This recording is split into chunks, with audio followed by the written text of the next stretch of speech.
Саламатсыздарбы, Нурес каналында жаңылыктар топтому. Акыркы сааттардагы жаңылыктар менен таанышып алыңыздар. Бүгүнкү жаңылыктардан кыскача. Өкмөт өкүлү былтый олтурду. Алы Карашев өзүнүн суроосуна өзү жооп берди. Ширин Айтматова бийлик атамдын сөөгүн ата бейиттен казып чыгып таштандыга салса таң калбаймын. Жээнбеков: апрель-июнь окуяларынан сабак алышыбыз керек. Алдыда ушул жана башка жаңылыктар менен кененирээк таанышып алыңыздар. Видеону аягына чейин көрүп, каналга катталып лайк басканды унутпаңыздар. Бүгүн 20 февралда Жогорку кеңештин жыйынында өкмөт мүчөлөрүнүн ант берүүсүнө президент Сооронбай Жээнбеков катышты. Андал өлкөнүн өнүгүүсү үчүн жарандык коом, ачык маалымат каражаттары эркин, парламент күчтүү болушу керектигин айтты. Мамлекет башчы бул демократиялык коомдогу негизги баалуулуктар экенин эскертти. Супер Кежи порталы өлкөнүн өнүгүшү үчүн жарандык коом, ачык, ЖМКлар эркин, парламент күчтүү болушу керек деди президент. Азыркы тапта жарандык коом, ачык, ЖМКлар эркин, ал эми парламент күчтүү деген суроол салды. Жогорку кеңештин депутаты Экмат Байпакбаев Кыргыз мамлекетиндегидей сөз эркиндиги эч жакта жоктугун айтты. Баарыбыз жарандык коом, ачык, маалымат каражаттары эркин, парламент күчтүү боло турган жолдо келе жатабыз. Кудай буйрса болот. Мен президенттин айтканын колдойм. Өлкөнүн өнүгүшү үчүн жарандык коом, ачык, ЖМКлар эркин, парламент күчтүү болушу зарыл. Кыргыз мамлекетиндегидей сөз эркиндиги эч жакта жок. Биздин парламент күчтүү, дагы иштеп чыгуу керек дейт Байпакбаев. Мындай пикирди Жогорку кеңештин депутаты Жанар Акаев билдирди. Шайлоодогу босого чекти төмөндөтүү боюнча буга чейин тегерек столдордо жарандык коом, депутаттар, айрым саясатчылар 5% деп сунуш бергенбиз. Башка депутаттык топ 7%ды сунуштады. Бүгүнкү жыйында президент 7% барьерге макул болгондой көрүндү. Бул саясий жана стратегиялык жактан дагы туура кадам десек болот дейт депутат Жанар Акаев. Кечээ 19 февралда Республикалык клиникалык жугуштуу оорулар ооруканасына сутка ичинде 172 бейтап кайрылган. Бул тууралуу Саламаттыкты сактоо министрлиги билдирди. Маалыматтар боюнча алардын ичинен 92си жаш балдар, кайрылгандардын 43-ü ооруканага жаткырылган, алардын 37си жаш балдар. Курч мүнөздөгү ичээ карын инфекциялары менен 29 адам кайрылып, 15 ооруканага жаткырылган. Курч мүнөздөгү вирустук инфекциялар менен 32 адам кайрылган, алардын 14-ü ооруканага жаткырылган. Булак Кыргыз Today.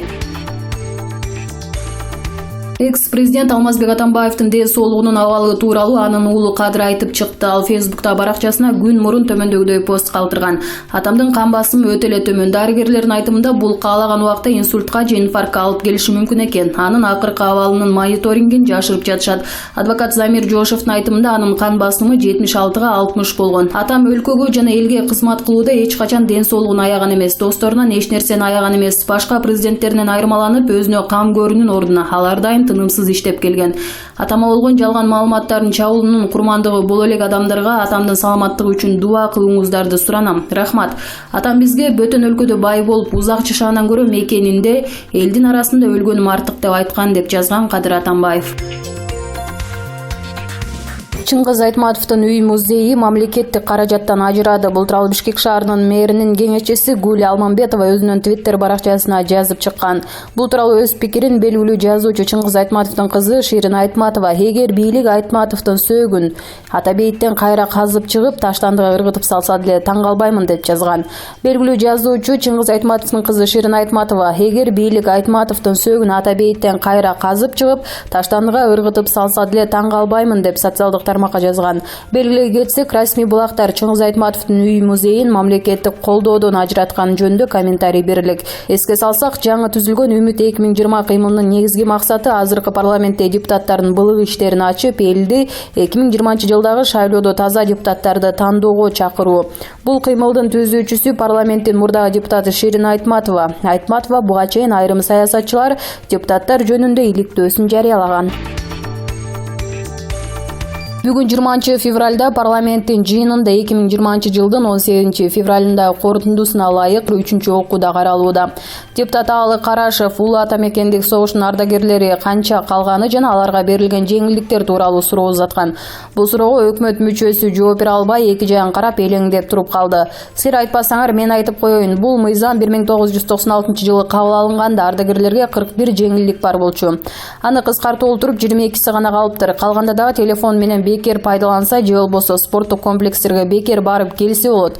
Эң жаш ардыгер бүгүн 95 жашта. Ошол 95 жаштагы киши спорттук комплекске барса бекер деп айтасыңарбы? Бир дагы оорчунду жеңилдикти көрө албай жатам. Силер баарын максаттуу кылып карап чыгып келсеңер, биз колдоп берет элек. Мурда Улуу Ата Мекендик согуштун ардагерлерине кезексиз квартира берилет деген бар эле. Ушуга окшогон чоң нерсе көтөрүп келбейсиңерби, деди Карашев.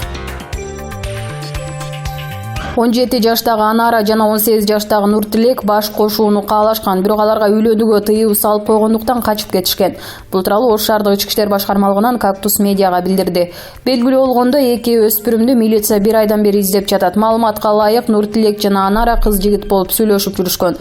Жигит кызды өзгөндөгү үйүнө алып келгенде баланын ата-энеси болочок келиндин жашы жете электигин айтып, кайра ата-энесине жибермекчи болушат. Нуртилек кызды 4 күнүнө жеткирип барышы керек болчу, бирок 2 жаш ата-эненин чечимине таарынып Бишкекке кетип калгандарын достору айтып беришкен. Учурда кыз-жигит изделүүдө. Президент Сооронбай Жээнбеков парламенттин жыйынында сүйлөп жатып, апрель-июнь окуяларынан сабак алуу керектигин билдирди. Мамлекет башчы коррупция менен күрөшүүдө, реформаларды ишке ашырууда бут тосуулар болуп жатканын белгиледи. Өз таасирин сактап калууга аракет кылгандар менин иш аракетиме көрүнө да, көмүскө да тоскоолдуктарды кылганын билесиздер. Коррупциянын туу чокусунда тургандар ачык эле чабуулга чыкканы белгилүү. Эл аралык коомчулук дагы кооптон менен өлкөбүзгө назар салып турду. Кудайга шүгүр, сабырдуулукту сактап, чагымчылдыкка алдырган жокпуз, деди президент. Жээнбеков эл менен бийликтин ажырымына, улуттар аралык ынтымакты жана өлкөнүн тынчтыгын бузууга жасалган аракеттерге жол берилбей турганын белгиледи. Аксы окуяларынан март жана апрель революциялары сабак болду. Шейит кеткен баатырлардын элеси ар кандай саясий максаттарга караганда коомдун тынчтыгы, өлкөнүн келечеги алда бийик турарын эстетет. Шейит кеткен баатырлардын элеси ар кандай саясий максаттарга караганда коомдун тынчтыгы, өлкөнүн келечеги алда канча бийик турарын эстетет. Быйыл апрель революциясына, Каргашалы июнь окуяларына 10 жыл болот. Бул трагедиядан терең сабак алып, журттун биримдиги, улуттардын ынтымагы деген жөн эле сөз эмес, адамдардын өмүрү, ден соолугу, жаштардын келечеги экенин көкүрөктө бекем сактап, андан кийин саясатты, башка иштерди ойлонолу, деди Жээнбеков. Ошондой эле мамлекет башчы шайлоо жакындаган сайын саясатчылар элдин көңүлүн буруу максатында эски көйгөйлөрдү козгой турганын кошумчалады. Шайлоого ким кандай катышса өз эрки, бирок шайлоодон кийинки жашоону, өлкөнүн келечегин унутпайлы. Шайлоону мамлекеттеги тынчтыкка кедерги тийгизбей, инвестициялык климатка залал келтирбей өткөрүүгө милдеттүүбүз. Дагы бир жолу баса белгилеп коеюн, бардык маселе укуктук талаада чечилет, деди президент. Белгилей кетсек, бүгүн Жээнбеков өкмөт мүчөлөрүнүн парламентте ант берүүсүнө катышып, андан кийин трибунага чыгып билдирүү жасады. Президент өлкөнү өнүктүрүү жана коомдогу актуалдуу маселелер боюнча 40 мүнөттөй сүйлөдү. 20 февралда Бишкекте абанын булганышына каршы кезектеги акция өттү. Президенттин жана парламенттин кеңсеси жайгашкан имараттын алдында уюштурулган иш-чарага 20дай сүрөтчү катышып, экология темасына арналган сүрөттөрүн алып чыкты. Айрымдары көркөм өнөрдүн тили менен оюндарды уюштурушту. Атайын орнотулган тактага ар ким каалоосун жазды. Акциянын катышуучусу сүрөтчү Назгүл Кубатбекованын айтымында, жарандык активисттер уюштурган мындай иш-чара дагы уланат. Декабрда биринчи акция өткөргөнбүз. Ошондон бери абдан көп талкуу болду. Бирок ошону менен токтоп калбай, жай келе жатат, жылуулук берүү токтойт деп унутуп калышпасын деп жатабыз. Отчет алып көзөмөлдөп турабыз. Экологдор соңку жылдары Кыргызстандын борборунда абанын булганышы тууралуу коңгуроо кагып келатышат. Бирок кара түтүндү азайтуу боюнча чукул чара көрүлө элек. 2019-жылы 12 декабрда Бишкектеги Ала Тоо аянтында биз тумчугуп баратабыз. Бизге таза аба керек деген акция өткөн. Чогулгандар бийликтен шаарды каптаган түтүн маселесине көңүл буруп, кескин чара көрүүнү талап кылышкан. Экономика министрлигине караштуу стандартташтыруу жана метеорология боюнча борбору Кыргызстандарт АКШ элчилигинде орнотулган абанын сапатын текшерүүчү мониторду расмий каттаган. Элчилик орноткон ЭРНАО жабдуусунун маалыматына ылайык, 2019-жылы ноябрда Бишкек дүйнөдөгү абасы таза эмес шаарлардын бири деп табылган. Сагынбек Үмүталиевич жакында Ата Мекен партиясынын лидери Өмүрбек Текебаев президенттин карманган идеясы таянган, колдогон партиясы болуш керек. Президентти колдогон партия тартынбастан ачык эле биз президентти анын саясатын колдойбуз деп ачык айкын иш жүргүзүшү керек. Мунун эч кандай эрен төрөнү жок деген мааниде сөз айтты. Ушул пикир туура деп ойлойсузбу? Сиз кандай кабыл алдыңыз? Ар бир адамда жаман жакшы деген түшүнүктөр боюнча көз караш болот да. Президенттер да президент болгонго чейин өлкөнү өнүгүүсүн, кандайдыр бир идеяга таянып ишке ашырууну көздөйт. Президенттик кызматка жеткенден кийин мыйзамга ылайык ал партияларга мүчөлүгүн токтотууга милдеттүү. Өз партиясына тартпасын, баарына бирдей калыс болсун деген. Бул эми туура. Бирок ал өз партиясына болушпай калган менен эле ички дүйнө таанымы өзгөрүп, идеясында чанып кеткен жок да. Ошондой эле анын президент болгонго чейинки партиясы да идеясын унутуп, ишин токтоткон жок да. Текебаев ал жанагы тымыздын колдоп беребиз деп соодалашып, арасында ууру кескиси көп, жеке кызыкчылыктарды көздөгөн, интрига менен алектенген партияларды айтып жатса керек. Эми алар гүлдөн гүлгө конгон эмеле бабочка. Ошол көпөлөктөр да түнкү күлүп жибердик. Анан ошолор ачык алмак беле. Өмүрбек Текебаевдин президентти ачык айкын колдой турган партия болуш керек дегени туура, мен анысын колдойм. Бирок Өмүрбек Текебаевдин андай ачык айкын президентти колдогон партия жок деген сыяктуу сүйлөп жатканы туура эмес. Мен ага макул эмесмин. Анткени андай партия бар, ал КСДП. Биз ар дайым президент Сооронбай Жээнбековду ачык колдоп, ал киши биздин партиянын ветераны, биздин партиядан талапкер болгонун, социал-демократиялык идеяны терең карманган саясатчы экенин баса көрсөтүп ар дайым айтып келе жатабыз да. Өткөндө соц тармактарда бөлүнүп жаатташып аткан КСДП партиясы элдешет экен деген маалымат чыкты эле. Анан ошого улай сиз андай сөз жок уккан эмесмин. Демилгечилерди көрбөгөнүмө жылдан ашты деген мааниде жокко чыгарганыңызга күбө болдук. Ушул окуяга түшүндүрмө бере кетсеңиз жана бул маселенин бүгүнкү күндө актуалдуулугу канча? Биринчиден, мен ал маалыматты интернеттен алганмын, ал окуяга катышкандар менен ага чейин жолукпаганмын, сүйлөшпөгөнмүн, бул 100% чындык. Муну алардан сурап тактасаңар деле болот. Бул ал биригүү идеясына каршы дегендик эмес, жөн гана констатация, факты. Андан кийин бул маселе партия ичинде талкууланып атат.